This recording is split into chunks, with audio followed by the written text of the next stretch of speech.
Olá, RH! Meu nome é Rafaela Munari e junto com a Vitória Reis comandamos o canal RH EDP Juntos. E no vídeo de hoje nós vamos falar sobre currículo, quais são as principais dicas e também o que deve ou não deve colocar no currículo. Se você gosta desse assunto, já deixa o like, se inscreve no canal e comenta o que você quer ver por aqui em 2022, que vai ter bastante novidade. Então chega de enrolação, roda a vinheta e vamos pro vídeo.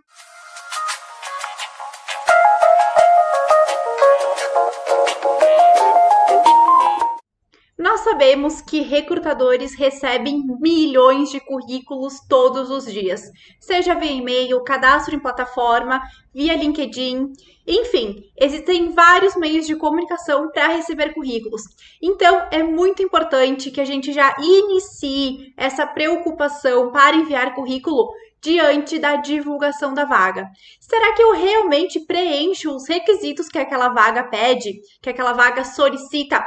Então, toda vez que eu vejo o anúncio de uma vaga, eu tenho que ir lá nos requisitos ver se eu preencho o que a empresa está solicitando. Se eu não preencher, fica muito mais difícil da empresa me chamar para uma entrevista.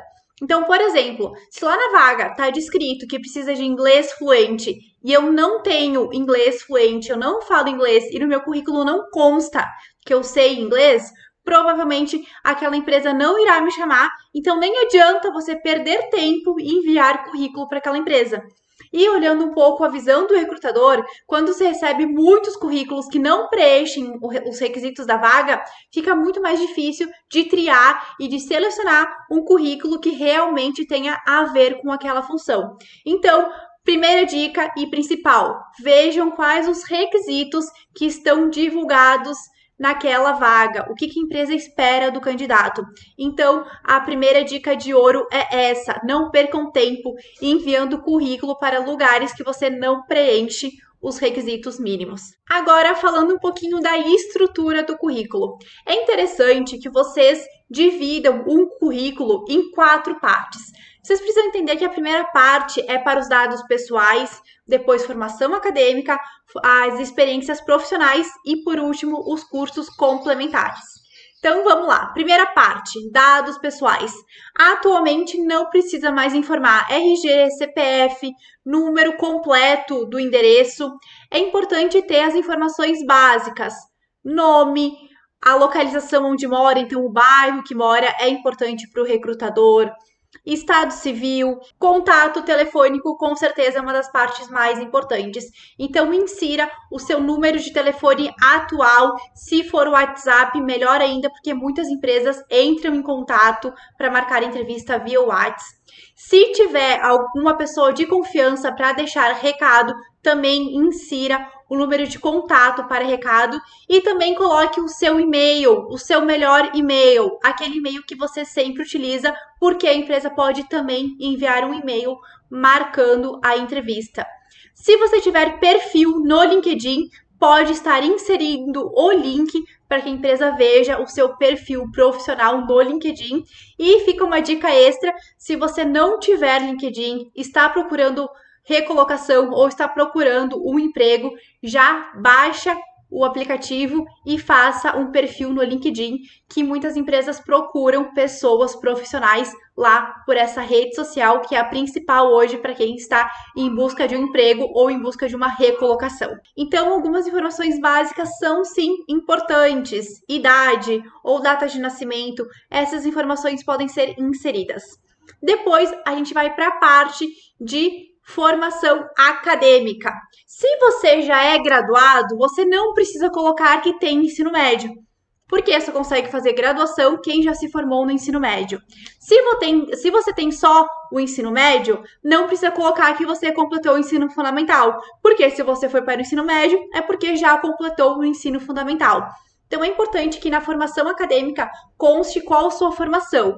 Caso tenha pós-graduação, MBA, mestrado, coloque primeiro a graduação, o ano de conclusão, e depois a pós-graduação ou mestrado com o ano de conclusão ou em andamento. Daí sim é importante. Quando colocar a pós-graduação, sempre coloque também a graduação. E agora a gente vai para a parte mais importante, que são as experiências profissionais. É legal colocar sempre as 3 últimas experiências. E a primeira delas, a última experiência que você trabalhou e depois as outras. Então, por exemplo, eu era analista de RH de 2018 a 2020. Então, essa foi minha última experiência. Essa vai ser a primeira que eu vou colocar no currículo. Depois, a que eu trabalhei antes, a penúltima, e depois a antepenúltima. Não coloquem as últimas 5 experiências, as últimas 10 experiências, porque vai ficar muita experiência e para o recrutador não só, mas é um pouco mais importante as últimas experiências que você teve. Então, seja direto e coloque as 3 últimas experiências. O que é legal ter? Nome da empresa, entrada, mês, ano e também a data de saída, mês e ano. Não precisa colocar o dia certinho, por exemplo, 16/1/2018, mas coloque pelo menos janeiro de 2018. Não coloque o tempo que você permaneceu. Por exemplo, trabalhei na empresa X 3 anos. Isso confunde o recrutador, então sempre coloque o ano de entrada e o ano de saída. Se estiver ainda trabalhando, coloque o ano de entrada, ali o mês e ano de entrada, e escreva a atualmente. Depois, informe qual a função que você tem na empresa ou que você teve na empresa. E o terceiro passo, que é super importante, descreva quais as funções que você exercia ou exerce na empresa atual. Então, coloquem lá, por exemplo, trabalhei na empresa X de janeiro de 2018 a março de 2020, eu era analista de RH e eu vou descrever, fazia recrutamento e seleção, integração, aplicação de avaliação de desempenho, aplicação de pesquisa de clima, entrevista de desligamento. Então, estou descrevendo quais as atividades que eu exercia naquela empresa. Porque para o recrutador fica mais fácil identificar o que você fazia e se é interessante essa experiência que você tem para o cargo que você está enviando o currículo. Porque se eu colocar, por exemplo, analista de RH, é muito amplo. Eu poderia fazer folha de pagamento e estar na minha carteira como analista de RH. Isso é muito relativo. Então, descrevam quais eram as atividades. Invistem tempo aí nessa parte do currículo, que ela é super importante. E lá no final eu vou colocar quais são os meus cursos complementares. Se eu tenho inglês, espanhol, algum curso da área. Então, lá nos cursos complementares que vai os cursos que eu fiz ao longo da minha vida. Se eu fiz um curso lá em 1990, de repente não seja mais interessante colocar esse curso complementar, porque já faz muitos anos. Então, tudo que é referente a cursos complementares, vocês coloquem no final e não na formação acadêmica. É importante que o currículo tenha 2 páginas no máximo, pode ser o currículo padrão, Arial, com a letra, né, Arial 12, não precisa ser uma letra muito grande, mas uma letra também não muito pequena, então tentem utilizar alguns padrões. Existem sim muitos currículos modernos que gera apresentação, que tem a parte de resumo, mas hoje a ideia aqui é dar algumas dicas básicas para você melhorar o seu currículo. Existe sim alguns currículos mais atrativos ou alguns currículos que até dificultam muitas vezes que o recrutador olhe e identifique algumas informações. Então a gente precisa pelo menos fazer o básico. Essas dicas que eu dei até agora é o básico de um currículo apresentável. Muita gente questiona, Rafa, pode ter foto, não pode? O que você acha de acrescentar que trabalho autônomo? Então, se você tem alguma dúvida, deixa aqui nos comentários que eu vou responder todo mundo, alguma dúvida específica.